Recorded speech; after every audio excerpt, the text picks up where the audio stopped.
আমাদের যে এই যে অনলাইন জুয়ার বিরুদ্ধে এবং অনলাইন সাইটের বিরুদ্ধে আমাদের যে ফাইট এটা অব্যাহত আছে এবং এটা অব্যাহত আছে বলেই আমরা গত 30 তারিখ থেকে এ পর্যন্ত আমরা 116টি ওয়েবসাইট বন্ধ করার জন্য বিটিআরসিকে আমরা লিখেছি।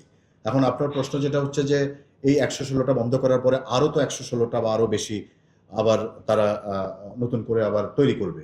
তো এটা একটা আসলে ফাইট আমাদের চলতেই থাকবে। আমরা যখনই দেখব নতুন ওয়েবসাইট আসছে আমরা সেটিও আবার বন্ধ করব।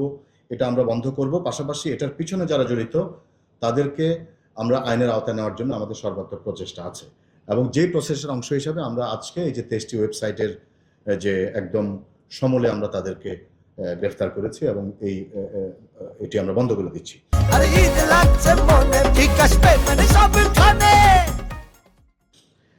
পাশাপাশি আমাদের যে এমএফএস মোবাইল যে নাম্বারগুলো 879টি নাম্বার আমরা পাঠিয়েছি বিএফআইইউতে বন্ধ করার জন্য এবং তাদের বিরুদ্ধে বিএফআইইউ তদন্ত করবে। আমাদের যেমন তদন্ত অব্যাহত আছে, বিএফআইইউর তদন্ত চলছে এবং সেখানে আমরা যখন দেখব যে নাম্বারগুলো সাসপিশাস এবং যেগুলোর বিরুদ্ধে প্রমাণ পাওয়া যায় সেগুলোর বিরুদ্ধে আমাদের আইনগত ব্যবস্থা আমরা গ্রহণ করব।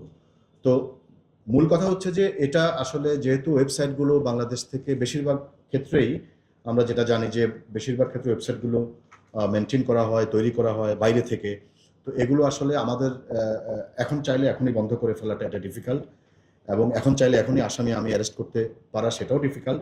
বাট এগুলো একটা লেগে থাকার একটা প্রক্রিয়া, যেগুলো আমরা প্রতিনিয়ত এগুলোর পিছনে লেগে আছি 24/7। আমি আপনাকে বলেছি যে সাইবার প্যাট্রোলিং আমরা করছি এবং এই সাইবার প্যাট্রোলিংয়ের মাধ্যমে আমরা আমাদের অ্যাচিভমেন্টগুলো আমরা যখনই করব আমরা আপনাদেরকে জানিয়ে দেব। এবং এটা আসলে এমন একটা প্ল্যাটফর্ম যেটা আসলে আমি এখনই চাইলে এখনই সবগুলো ওয়েবসাইট বন্ধ করে দেওয়া অথবা সব আসামি গ্রেফতার করে ফেলা এটা সম্ভব নয়। বাট এটা আমাদের কন্টিনিউয়াস প্রসেস, আমাদের চেষ্টা অব্যাহত থাকবে যাতে যে কোনো মূল্যে বাংলাদেশ সরকারের এই যে অনলাইন জুয়ার প্রতি যে জিরো টলারেন্স এটা আমরা অবশ্যই পালন করব। অবশ্যই আমাদের অভিযান অব্যাহত থাকবে এবং আমরা পর্যায়ক্রমে এই অনলাইন জুয়া কমিয়ে আনতে একটা পর্যায়ে আমরা এটাকে জিরো করার যে টার্গেট সেই টার্গেট আমাদের থাকবে।